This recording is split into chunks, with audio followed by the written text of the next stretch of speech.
Selamat pagi, siang, sore, malam, saudaraku seiman dalam Kristus. Marilah kita siapkan hati, pikiran kita untuk mendengarkan firman Tuhan. Tuhan beserta kita sekarang dan selama-lamanya. Inilah Injil Yesus Kristus menurut Markus bab 9 ayat 2-10. Dimuliakanlah Tuhan.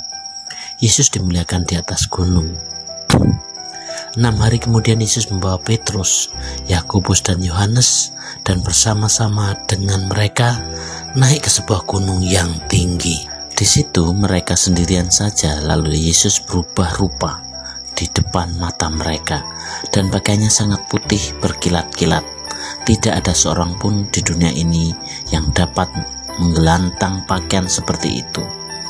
Maka nampaklah mereka Elia bersama dengan Musa. Keduanya sedang berbicara dengan Yesus. Kata Petrus kepada Yesus, "Rabi, betapa bahagianya kami berada di tempat ini. Baiklah, kami dirikan 3 kemah, 1 untuk engkau, 1 untuk Musa, dan 1 untuk Elia." Ia berkata demikian sebab tidak tahu yang harus dikatakannya, karena mereka sangat ketakutan.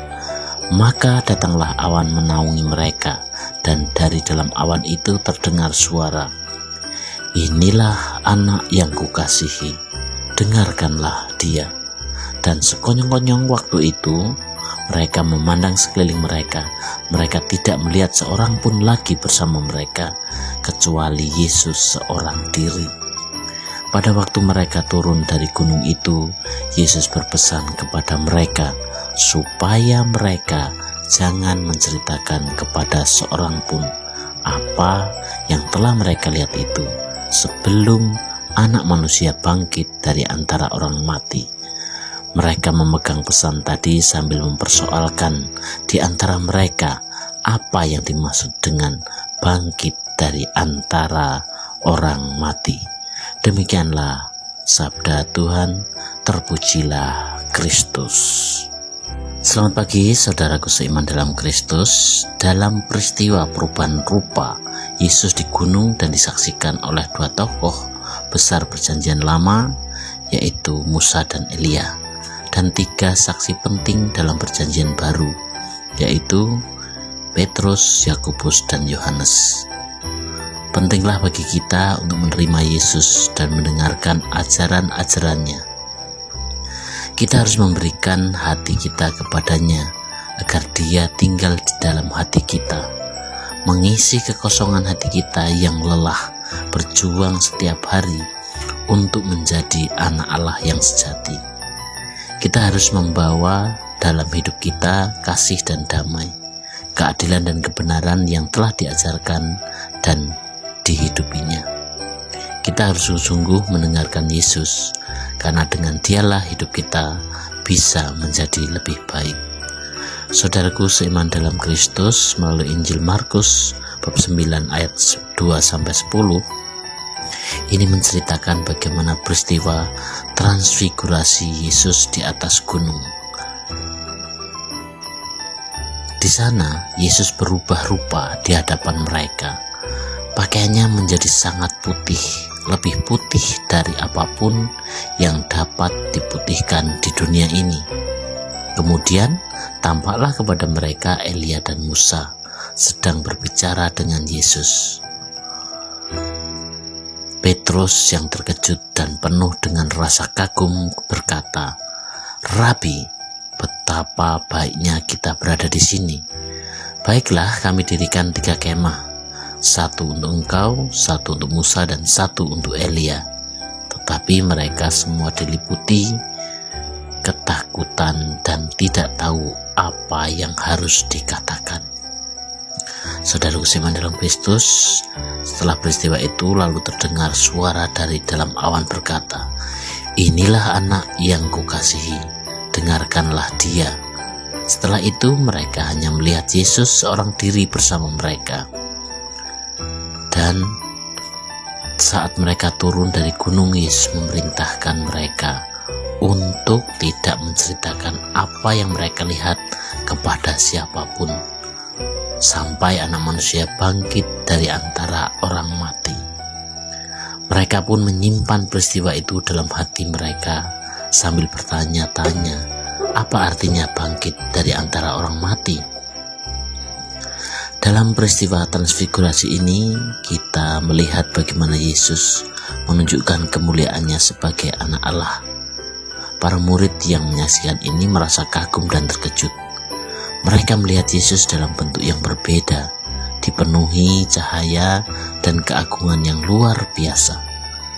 Momen ini adalah salah satu dari sedikit kesempatan di mana Yesus memperlihatkan kemuliaannya secara langsung kepada murid-muridnya. Saudaraku seiman dalam Kristus, melalui renungan hari ini kita diajak untuk merenungkan beberapa hal penting untuk perkembangan iman kita. Yang pertama adalah Yesus adalah anak Allah yang mulia.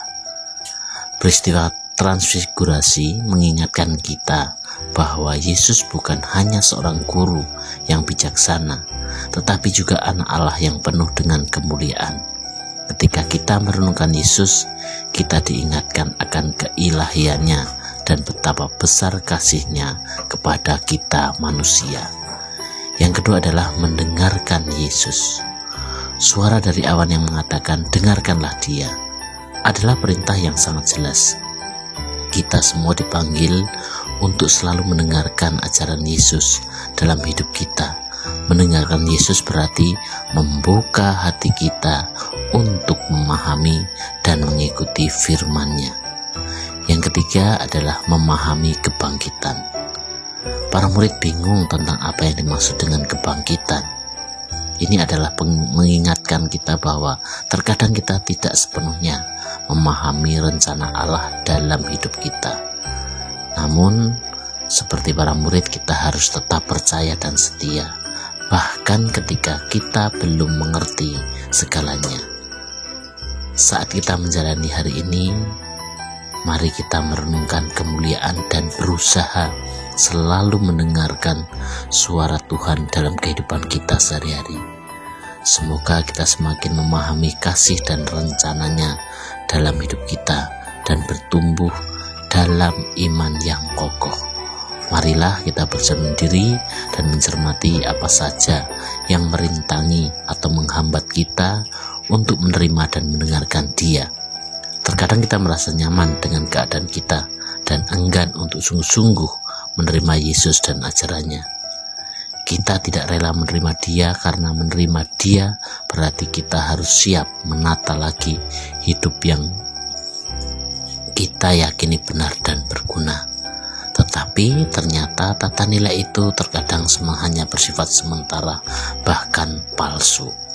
Demikianlah permohonan kita hari ini, dan marilah kita akhiri dengan doa dalam nama Bapa dan Putra dan Roh Kudus. Amin.